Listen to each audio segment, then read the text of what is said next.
ce soir, je vous retrouve pour une vidéo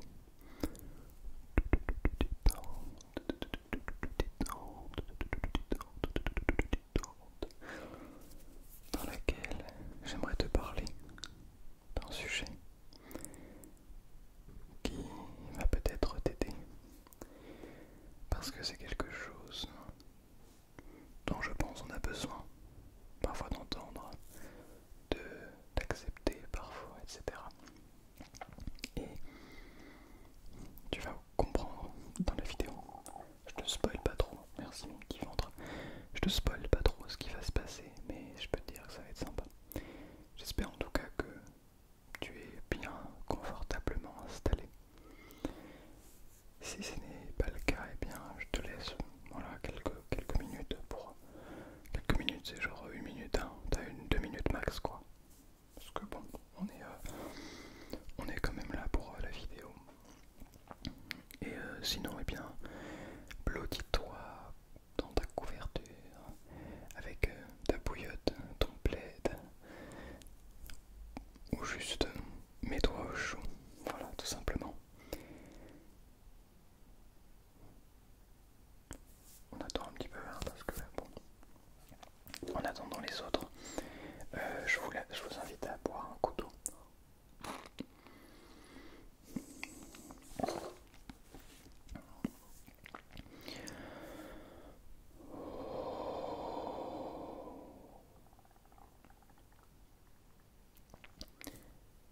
Si je ne dis pas de bêtises, cette vidéo sort le 1er février.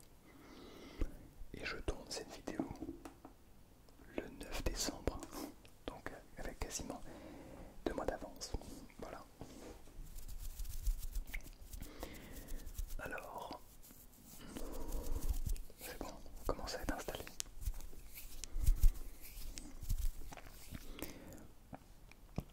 Rien n'est impossible. ASMR, mais ça c'est parce qu'il faut que je mette ASMR dans le titre. En fait, quand je dis rien n'est impossible, c'est vrai et un peu faux à la fois. Parce que, pour être honnête, si tu es quelqu'un qui malheureusement a un handicap physique par exemple, tu ne pourras pas devenir astronaute. Si tu es en fauteuil roulant, tu ne pourras pas devenir astronaute.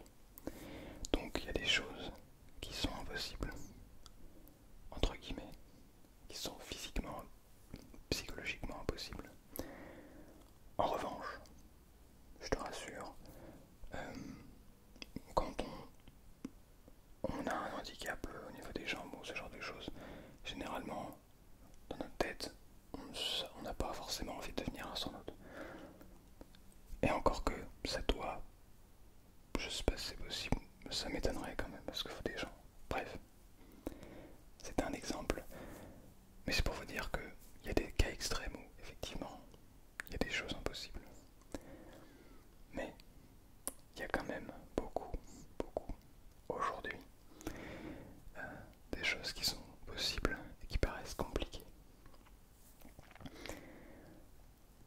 En 2024 se tiendront les JO de Paris, à Paris, donc JO 2024 à Paris. Et comme tous les 4 ans, alors je sais pas exactement quand c'est, mais il y a aussi les Jeux Paralympiques. Et Paris met le paquet là-dessus. Ce qui prouve que même aujourd'hui dans le sport, à très haut niveau, même pour les gens qui ont un handicap, c'est possible. Bien, là c'était une petite parenthèse pour vous expliquer que même pour des cas extrêmes, il y a toujours des solutions qui sont potentiellement possibles. Mais toi, tu dois pas être dans un cas comme ça. Peut-être pas, peut-être que si, dans ce cas-là, tu te reconnaîtras peut-être.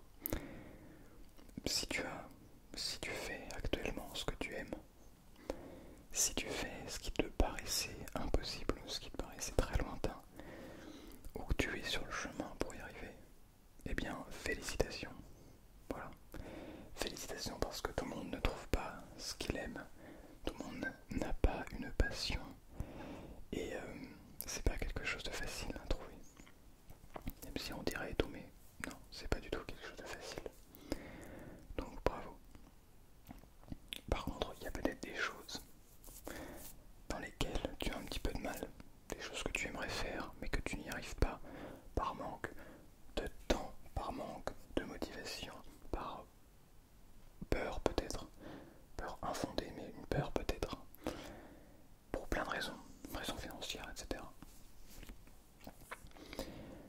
bien sage qu'aujourd'hui, et ça va peut-être te paraître bizarre, mais dans le monde dans lequel on vit, que tu sois en France, au Canada, en Belgique, en Afrique, parce que c'est généralement les pays où les gens parlent français et m'écoutent,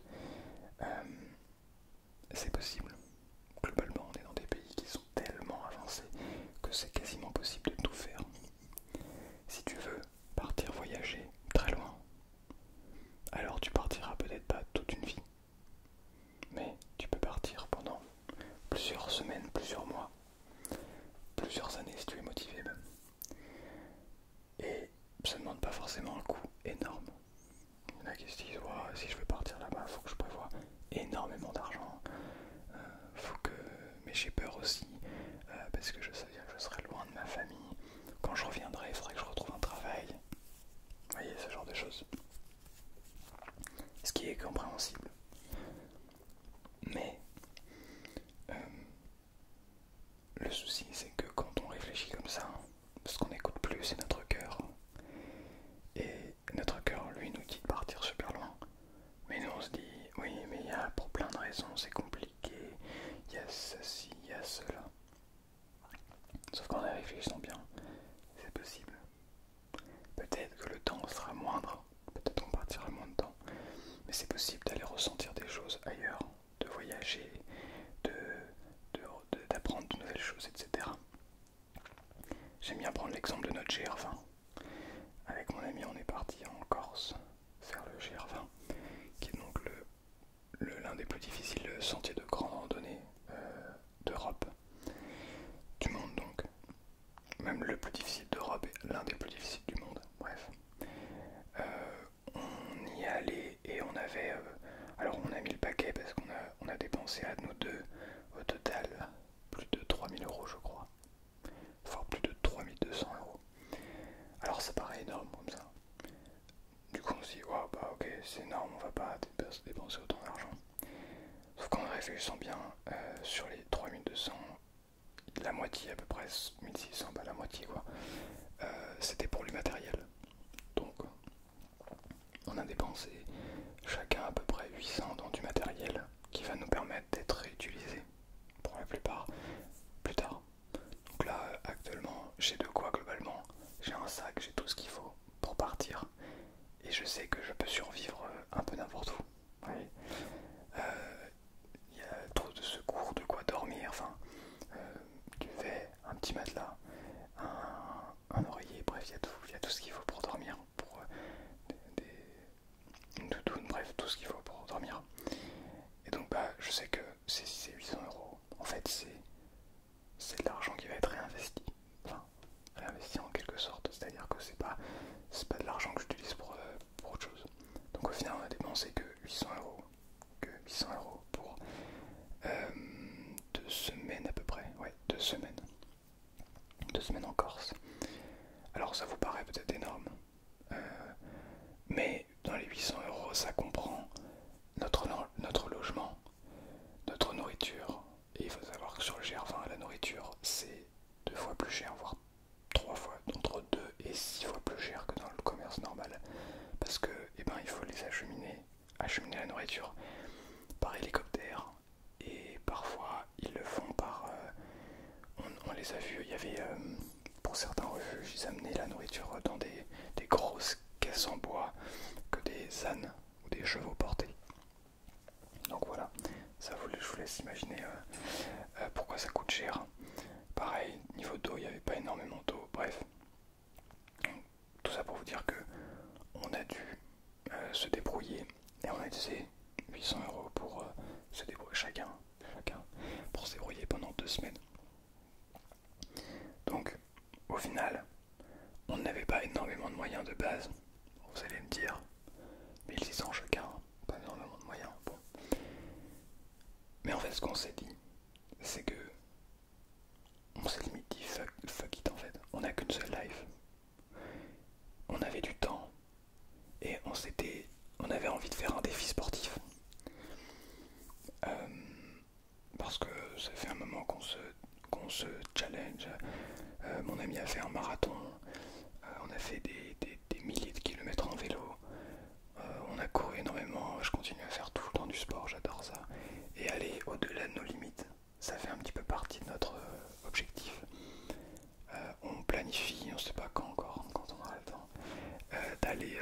d'aller jusqu'en Belgique en vélo. Donc on fait 1000 km en vélo en, je sais pas, une semaine, 10 jours, un truc comme ça. Ou 2 semaines, enfin, quelque chose comme ça. Pour aller un petit peu au-delà de nos limites, avoir des expériences inoubliables en fait. Et aujourd'hui, sans compter le bilan financier, parce que oui, effectivement, on a dû dépenser un peu d'argent. Mais encore il y a quelques jours, on se posait la question, est-ce qu'on réussira à revivre quelque chose comme ça? Sincèrement. Alors vous pouvez pas comprendre ce qu'on a vécu. Pour le comprendre, il faut le vivre aussi. Et ça, malheureusement, tout le monde ne pourra pas le vivre. Déjà parce que gérer, c'est pas facile. Tout le monde n'a pas le temps, le budget, etc. Mais c'est un exemple, ok, pour vous expliquer tout ça. Mais aujourd'hui, à aucun moment, on regrette tout l'argent qu'on a dépensé. D'ailleurs, moi, vu que j'avais plus de téléphone, j'ai même dépensé plus d'argent pour avoir ce truc-là. Donc, vous voyez, je vais même dépenser du coup beaucoup plus que 800. Bah oui, parce que ça, c'est 600. Bref. Donc, vous voyez, c'est pour vous dire que, en fait, même si, alors après coup, effectivement, j'aurais pas pris ce téléphone parce que j'ai dû l'acheter neuf sur place. Enfin bref, c'est très cher, c'est très très cher. Donc après réflexion, effectivement, c'était pas le plus rentable. Mais je regrette toujours pas de l'avoir acheté là-bas. Je regrette pas du tout d'être arrivé et d'avoir paniqué parce que sans téléphone, j'aurais pas pu prendre mes billets d'avion. En fait, tout ça, ça crée une expérience. Et plus qu'une expérience, ça nous forge pour notre vie. Et ça n'a pas de prix en fait. Être capable de, de réagir plus tard à des événements auxquels on a déjà réagi et mal par le passé, en fait ça n'a juste pas de prix parce que c'est incroyable. Donc voilà, tout ça pour vous dire que avant de partir, on nous a dit non mais c'est impossible, vous y arriverez jamais. Le GRV en plus c'est super difficile, vous y arriverez jamais. Résultat, on a failli abandonner. Il y a un soir où mon ami allait très très mal et on aurait pu. Alors, on était dans un refuge dans lequel il y avait. Il y a un héliport à chaque refuge, mais on se voyait très très mal globalement. Aller appeler un hélicoptère pour qu'il nous ramène. Donc on a failli abandonner parce que pour lui c'était impossible quasiment de marcher. On était dans un sale état, on était sale, on était fatigué. Mais on s'est dit bon, on va aller jusqu'au refuge suivant. Et le refuge suivant en fait c'était un petit village, Vitzavon pour ceux qui connaissent. C'est le village du milieu, là où en fait on peut prendre le train pour repartir. Ce qui sépare le nord du sud. Et au final, on allait jusqu'au bout du Germain. On s'est pas arrêté. Et les gens qui nous disaient vous n'allez pas y arriver, pas cher. Non, pas cher. Mais en fait, oui, ça paraît impossible, ça fait peur parce qu'on va à l'inconnu en fait. On se confronte à quelque chose qu'on ne connaît pas. C'est sûr que c'est beaucoup plus confortable de rester chez soi à regarder des séries dans son canapé, à jouer aux jeux vidéo, je sais pas moi, c'est beaucoup plus confortable en fait, à juste suivre un classique cursus et ne rien faire de spécial entre guillemets. C'est plus confortable, ça coûte rien, c'est tranquille quoi. Mais sortir un petit peu de sa zone de confort pour avoir l'expérience, pour nous permettre de nous rendre plus forts, pour faire des choses qu'on considère comme impossibles, mais qui ne sont pas du tout. C'est pas impossible, rien n'est impossible. En fait, je vous donne mes exemples parce que je pense que c'est la meilleure chose à faire pour vous expliquer. Dans le cas de YouTube, eh bien, au début, quand tu lances une chaîne YouTube, t'as les gens autour qui te disent oh, c'est sympa, c'est cool ce que tu fais et tout, mais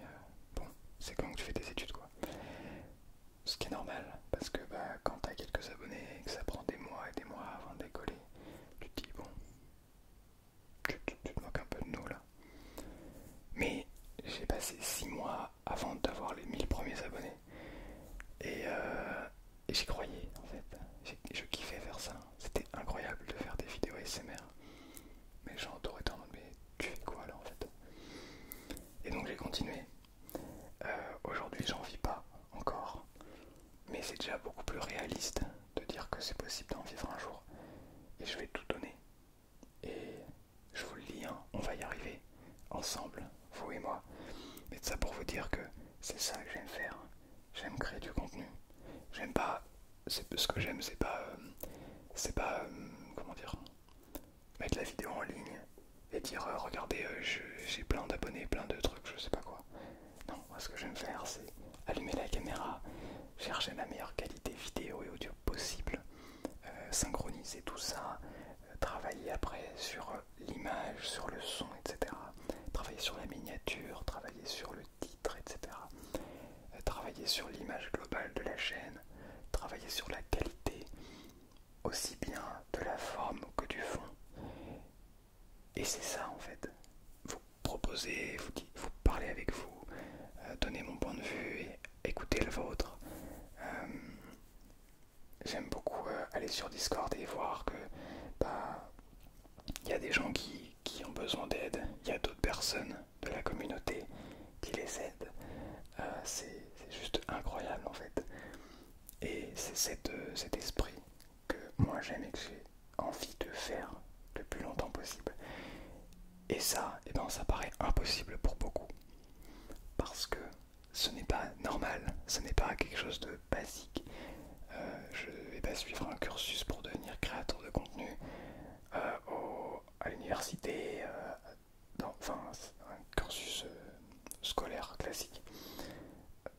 Non, parce qu'en fait, il faut tester, il faut faire, il faut apprendre, faire des erreurs, s'améliorer, etc. Et c'est ça qui compte. Si on ne sait pas encore, alors peut-être que c'est ton cas et que tu ne sais pas encore ce que tu aimes vraiment. Là tu vas me dire oui mais c'est facile, toi tu sais ce que tu aimes. Mais avant d'en arriver là, crois-moi, j'en ai essuyé des échecs. J'en ai fait.